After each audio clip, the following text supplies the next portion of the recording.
Je suis Gaston Fontanille, je vous ai raconté ma jeunesse et mes études de droit plutôt brillantes dans le premier épisode de mes aventures. Je vous ai laissé au moment où, après quelques tentatives infructueuses dans l'édition, je quittais Valence en 1906 pour m'installer à Paris. Mon but, me lancer dans les affaires.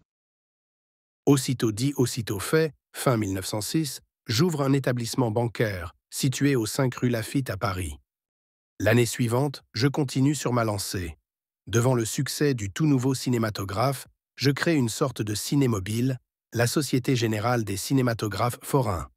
Je recueille 130 000 francs auprès de divers investisseurs, dont mon père, cofondateur de ma société. Je ne m'arrête pas là, toujours en 1907, je forme la Société des études minières des Deux-Siciles. Je collecte 7 150 francs d'investisseurs avant de m'évaporer dans la nature. Peu après, je me lance dans la création d'une autre entreprise, la Société d'électricité de Séville, qui a pour but de développer un hypothétique barrage sur le Guadalquivir.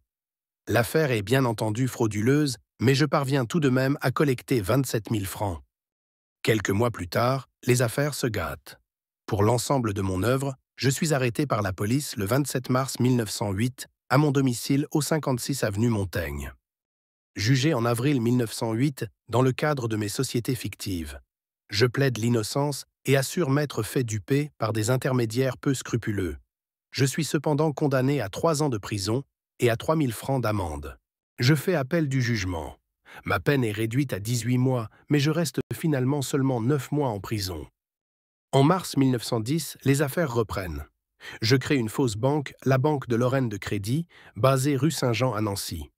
Toujours en mars 1910, je prends le pseudonyme de Deville et crée la Société anonyme française de chimie industrielle, pour la vente d'un produit dit Maxiline, présentant tous les avantages du celluloïd sans être inflammable. De nouveaux investisseurs, politiciens, militaires, financiers, se lancent dans l'aventure, mais certains, plus méfiants, flairent le coup fourré et déposent plainte. Un mandat d'arrêt est lancé, mais j'ai senti le vent tourner et j'ai heureusement le temps de disparaître. Je me fais oublier jusqu'en 1911.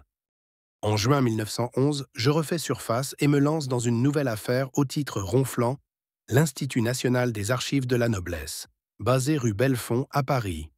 J'utilise alors plusieurs pseudonymes, Marquis de Vorins, Baron d'Allard et Comte de Chabannes. Je propose à la vente de faux titres de noblesse. Des clients crédules versent de l'argent, mais évidemment aucun titre nobiliaire n'est délivré.